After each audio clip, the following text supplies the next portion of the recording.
మన ప్రభు అయిన యేసుక్రీస్తు నామంలో అందరికీ హృదయపూర్వక వందనాలు తెలియజేస్తున్నాను. ఈరోజు మనం దేవుని వాక్యాన్ని మనం ధ్యానించుకుందాం. లూకా సువార్త 10వ అధ్యాయము 30వ వచనాన్ని మనం చదువుకుందాం. లూకా సువార్త 10వ అధ్యాయము 30వ వచనాన్ని మనం చదువుకుందాం. అందుకు యేసు ఇట్లనెను, ఒక మనుష్యుడు యెరూషలేము నుండి యెరికో పట్టణమునకు దిగి వెళ్ళుచు దొంగల చేతిలో చిక్కెను. వారు అతని బట్టలు దోచుకొని అతని కొట్టి కొరప్రాణంతో విడిచిపోయిరి. Hallelujah. Everyone say praise God. Everyone say praise God. Thank you Jesus. Thank you father.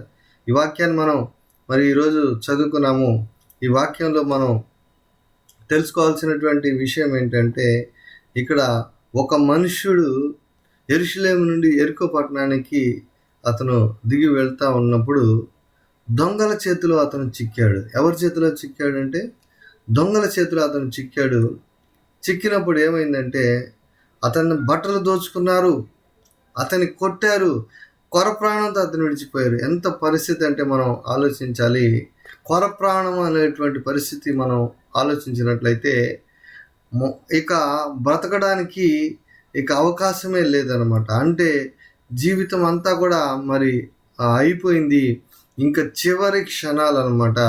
కొర ప్రాణం అనే మాటను మనం చూసినట్లయితే ఆ చివరి క్షణాలు కొర ప్రాణంతో అతను విడిచి వెళ్ళిపోయారనమాట. అంటే ఏ పరిస్థితిలో ఉన్నాడో ఆ యొక్క మనుష్యుడు యొక్క పరిస్థితి ఏంటనేది ఈరోజు మనం తెలుసుకోవాలి. హల్లెలూయా. ఈరోజు ఇలాగే అనేక మంది జీవితాల్లో కొర ప్రాణంతో అనేక మంది జీవితాలు జీవించబడతా ఉన్నాయి. అనేక మంది ఇలాంటి పరిస్థితుల్లో జీవిస్తూ ఉన్నారు. కొర ప్రాణంతో అంటే ఇంకా చివరి క్షణములతో, చివరి యొక్క పరిస్థితుల్లో ఏ సమయమున మరణం వస్తుందో, ఏ సమయమున ఏం జరుగుతుందో తెలియకుండా కొర ప్రాణంతో పడి ఉన్నారు. అలాంటి యొక్క పరిస్థితి ఏర్పడి ఉంది. ఇదంతా కూడా ఎందుకు ఏర్పడుతుందంటే కారణం ఏంటంటే వాళ్ళు దొంగల చేతిలో వాళ్ళు చిక్కారు. హల్లెలూయా. వాళ్ళు దొంగల చేతిలో వాళ్ళు చిక్కారు. దొంగల చేతిలో ఎవరైనా చిక్కితే వాళ్ళు ఏమాత్రం మేలు చేయరు. కానీ వాళ్ళు ఏం చేశారు, ఇక్కడ అతని బట్టలు దోచుకున్నారంటే అతనికి ఉన్నదంతా దోచుకున్నారు. అతను కొట్టారు, కొర ప్రాణంతో విడిచిపోయారు. Hallelujah. Everyone say praise God. Everyone say praise God. Thank you Jesus. Thank you father. ప్రియులారా, ఈరోజు దేవుని వాక్యంలో మనం చూసినట్లయితే ఇక్కడ ఎందుకు దొంగల చేతిలో చిక్కితే ఎందుకు ఇలాగ అవుతుంది అనేది మనం చూసుకోవాలి. హల్లెలూయా.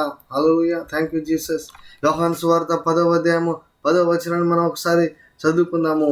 యోహాను సువార్త 10వ అధ్యాయము 10వ వచనం.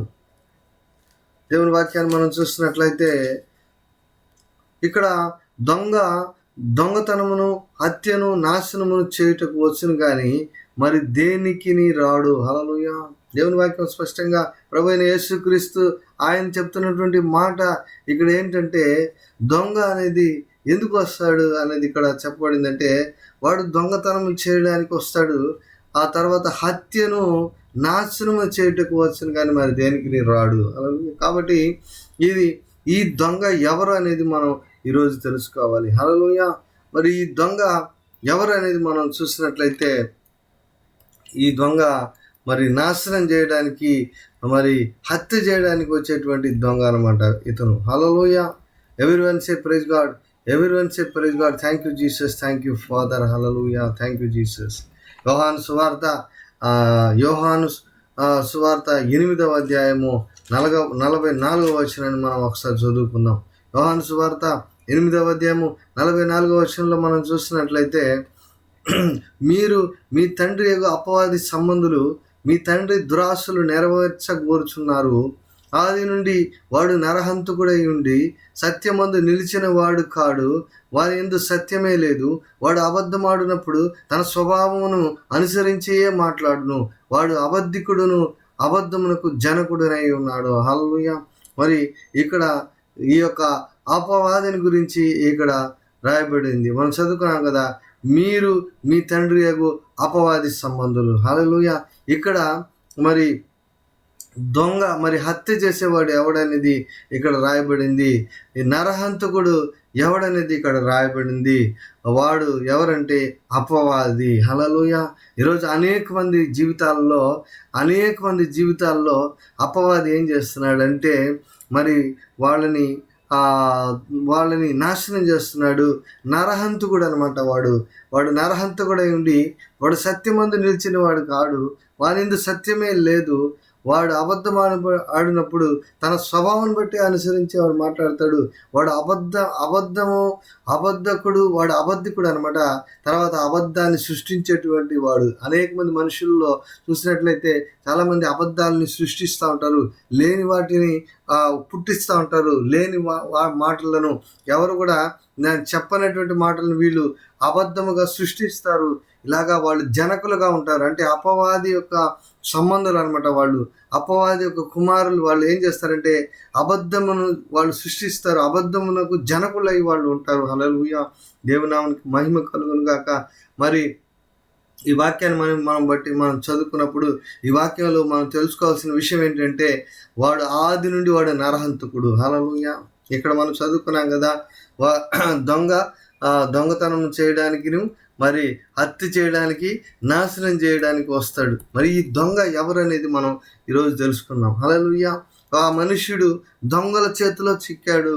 ఆ దొంగల చేతిలో చిక్కినటువంటి ఆ మనిషిని జీవితం ఏమైపోయిందంటే మరి వారి బట్టలు దోచుకొనబడ్డాయి. ప్రాణంతో అతను కొట్టి ప్రాణంతో వదిలి మరి వెళ్ళిపోయారు. అలాంటి పరిస్థితి చేస్తాడు అపవాది. ఏం చేస్తాడో తెలుసా? వాడు మేలు చేయడానికి వాడి మనకు కాదు, కానీ అపవాది చేతిలో చిక్కితే ఏమవుతుంది? దొంగల చేతిలో చిక్కితే ఏమవుతుందంటే అపవాది చేతిలో చిక్కితే ఏమవుతుందంటే వాడు నరహంతకుడు. వాడు హత్య చేయడానికి వస్తాడు. అంటే కొట్టి ప్రాణంతో వదిలిపెడతాడు. ఆ విధంగా మన జీవితాలను చింపివేసే విధంగా ప్రాణంతో ప్రాణం వరకు అతను ఏం చేస్తాడు అంటే ఆ విధంగా హత్య చేసేటువంటి వాడు అబద్ధికుడు, వాడు అపవాది. ఈరోజు మనం తెలుసుకున్న ఆ దొంగ ఎవరంటే అపవాది. వాని చేతిలో మనం చిక్కినామంటే మనల్ని ఏం చేస్తాడు? కొట్టి ప్రాణం వరకు తీసుకొని వెళ్ళిపోతాడు. అయితే ఇలాంటి పరిస్థితుల్లో హల్లెలూయా, ఎవ్రీవన్ సే ప్రైజ్ గాడ్. ఇలాంటి పరిస్థితుల్లో అపవాది చేత పీడింపబడుతున్న వారందరినీ విడిపించినటువంటి మన ప్రభువైన యేసుక్రీస్తుకు మనం కృతజ్ఞత చెల్లిస్తాం. ఆయన ఏం చేశాడంటే అనేక మందిని ఆయన మేలు చేస్తూ అనేక మంది అపవాది చేత పీడింపబడిన వారందరినీ ఆయన ఏం చేశాడు? విడుదల చేశాడు. ఆయన స్వస్థపరిచాడు, విడిపించాడు. హల్లెలూయా. ఇక్కడ మనం చూసినట్లయితే దేవుని వాక్యాన్ని మనం చూసినట్లయితే మరి లూకాసు సువార్త 10వ అధ్యాయంలో మనం చదువుకున్న వాక్యాన్ని మనం ఒకసారి జ్ఞాపకం చేసుకుందాం. Hallelujah. Everyone say praise God.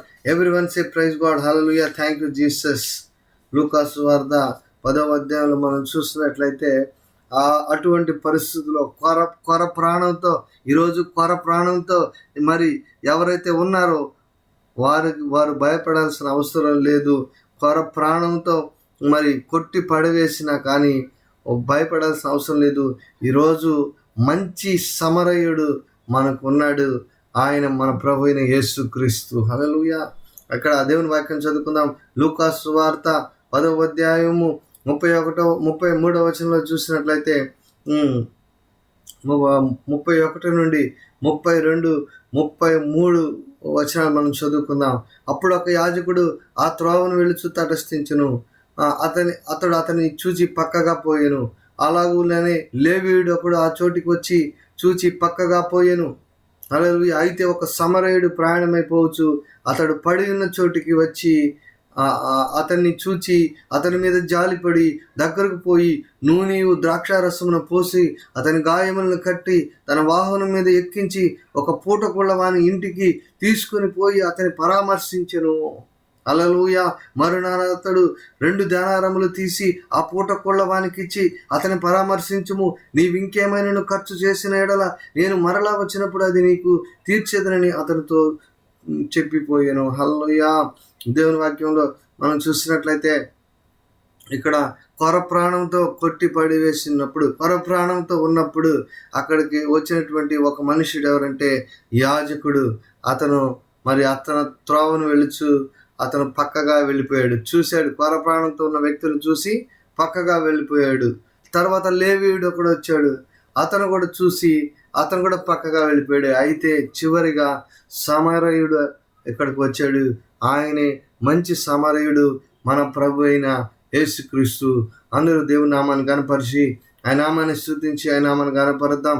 ఆయన మంచి సమరయుడు. ప్రియులారా, మరి దేవుని వాక్యం మనం చూసినట్లయితే ఆ మంచి సమరయుడు వచ్చి ఏం చేశాడంటే ఆ కొర ప్రాణంతో పడి ఉన్నట్టు చోటుకి అతని దగ్గరికి వచ్చి అతని మీద జాలి పడ్డాడు. మొట్టమొదటిగా ఆయన ఏం చేశాడు, కొర ప్రాణంతో పడి ఉన్న వారిని చూచి ఆయన వాళ్ళకి అలాంటి పరిస్థితి జరగాలి, లేకపోతే అలాంటి పరిస్థితి వాళ్ళు కావాలి, వాళ్ళు ఆ విధంగా పాపం చేశారు, అందువల్లనే వాళ్ళకి అలా అవ్వాలని అనుకునేటువంటి దేవుడు కాదు. కానీ ఈయన మంచి సమరయుడు. ఈయన ఏం చేశాడంటే మొట్టమొదటిగా అతని మీద జాలి పడినట్టుగా ఇక్కడ వాక్యాన్ని చూస్తున్నాం. తర్వాత ఆయన దగ్గరికి వెళ్ళాడు, నూనె తీసుకున్నాడు, ద్రాక్షారసం పోసాడు, అతని గాయములని కట్టాడు. కాబట్టి పిల్లరా, కొర ప్రాణంతో కొట్టి పడవేయబడినటువంటి మన జీవితాలను ఆయన ఒక్కడే నూనె రాచి ద్రాక్షారసమును పోసి ఆయన గాయాలు కట్టేటువంటి దేవుడు. అందరు కూడా దేవునామను స్తుతిస్తాం. ఆయన గాయాలను కట్టి దాన్ని మాన్పేటువంటి దేవుడు. మన జీవితాల్లో కలిగిన గాయాలను, మన జీవితాల్లో కలిగిన అనేకమైన గాయాలను, దెబ్బలను, ప్రాణం పోయేటువంటి పరిస్థితి ఏర్పడినటువంటి గాయాలను కట్టి ఆయన ఏం చేశాడు, దాన్ని ఆయన కడిగి కట్టి దాన్ని బాగు చేసేటువంటి దేవుడు. తర్వాత మూడవదిగా చూస్తే తన వాహనం మీద ఎక్కించుకొని వెళ్ళాడు. హల్లెలూయా, ఎవ్రీవన్ సే ప్రైజ్ గాడ్. ఆయన అక్కడ విడిచిపెట్టలేదు. తన వాహనం మీద, అంటే తనతో కూడా ఆయన తీసుకొని వెళ్ళి ఏం చేశాడంటే ఆయనకి భోజనం పెట్టడానికి ఒక ఇంటికి తీసుకొని పోయి పూటకుళ్ళ వానికి అప్పగించి అతన్ని పరామర్శించే విధంగా ఏర్పాటు చేశాడు. అంటే ఆయన విడిచిపెట్టలేదు. ఆయన ఏం చేశాడు, వాళ్ళకి భోజనం పెట్టి అతనికి బలము తీసుకొని వచ్చే విధంగా ఆహారమును పెట్టేటువంటి దేవుడు. గాయాలను కట్టాడు, పరామర్శించాడు, వాహనం మీద ఎక్కించుకొని వెళ్ళాడు.